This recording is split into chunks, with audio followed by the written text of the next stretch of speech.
Bəli, Çinarə, hazırda 5 uşağı olan ailələrə çoxuşaqlı ailə deyilir, amma indiki məqamda Milli Məclisdə çoxuşaqlı ailə sayının daha aşağı endirilməsi, yəni 3 uşaqlı ailələrə endirilməsi ilə bağlı məsələ müzakirə olunur.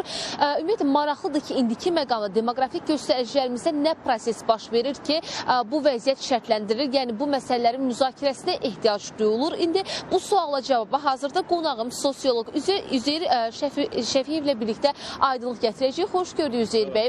Hazırda demoqrafik göstəricilərimizdə hansı proses baş verir? Yəni ləngimə prosesi baş verir, yəni ailələr az övlad istəyirlər. Hazırda hansı proses baş verir ki, bu məsələnin müzakirəsinə ehtiyac duyulur və bu qərarın qəbul edilmə ehtimalını necə qiymətləndirirsiniz? Bilirsiniz, Azərbaycanda təbii artım dinamikası həmişə yuxarı olub, amma son bir neçə ildir, hətta 25 ilə yaxındır ki, Azərbaycanda təbii artımında bir ləngimə müşahidə olunur. Hətta sosial xidmət haqqında dövlət proqramının preambula hissəsində də vurğulandığı kimi, Azərbaycanda son 22 il ərzində ölkə əhalisi 26,4% cəmi artım olub. Halbuki Azərbaycanda bu müddət ərzində ahılların sayı 99,44% artıb. Bu nə deməkdir? Bu o deməkdir ki, əhalinin qocalma sindromu ilə qarşılaşa biz bilərik. Digər mühüm məqam odur ki, məsələn, statistikaya istinad eləsək görərik ki, 2023-cü ilin rəsmi statistikasına görə Azərbaycanda təbii artım təqribən 15% aşağı düşüb. 2024-cü ildə oxşar statistika özünü göstərməyə başladı. Bu o deməkdir ki, Azərbaycanda heç vaxt olmadığı kimi təbii artımda ləngimə müşahidə olunur. Əlbəttə, biz Cənubi Qafqaz ölkələri arasında təbii artımın inkişafına görə hələ ki liderliyimizi saxlayırıq.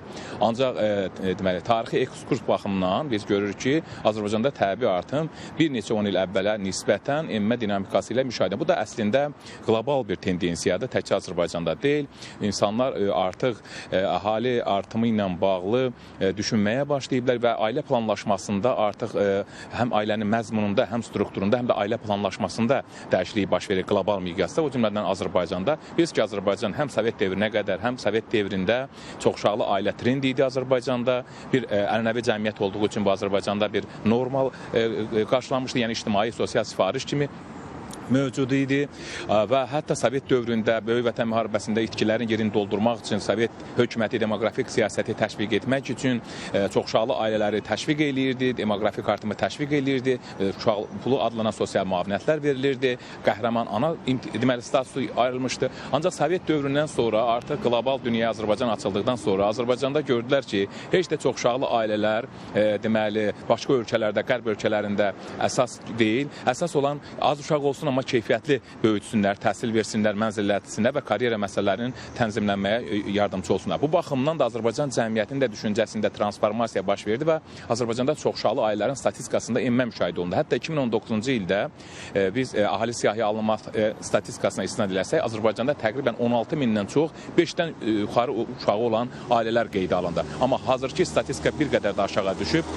Ona görə bu həm bir tərəfdən təbii artımı təşviq eləmək üçün, digər tərəfdən tövlükdə ailələrin sosial rifahını yaxşılaşdırmaq üçün məhz bugün parlamentdə çoxuşaqlı anlayışın 5 uşaqdan 3 uşağa endirilməsi ilə bağlı müzakirələr gedir. Hesab edirəm ki, bu müzakirələr təqdirə layiqdir. Çünki əgər belə olarsa, ailələrin sayı, çoxuşaqlı ailə anlayışı 5-dən 3-ə indirilərsə, bu deməkdir ki, 5 uşaqlı ailəyə şamil olunan imtiyazlar 3 uşaqlı ailəyə də şamil olunacaq. İndiki halda hər uşağa görə təqribən 105 manat civarında sosial müavinət veriləcək hər uşağa görə. Eyni zamanda çoxuşaqlı ailələrə şamil olunan digər imtiyazlar, məsələn, çoxuşaqlı analar erkən pensiyaya çıxacaq. Yəni ki, 5 il erkən pensiyaya çıxmaq hüququ əldə edəcəklər. Bu bir tərəfdən maddi cəhətdən ailənin dayanıqlığına kömək eləyir. Digər tərəfdən də həm də demoqrafik artımı təşviq etmək baxımından deməli əhəmiyyət kəsb edir. Təqribən əgər bu qanun qüvvəyə minərsə, çoxuşaqlı ailə 5-dən 3-ə endirilərsə, bu təqribən 110 min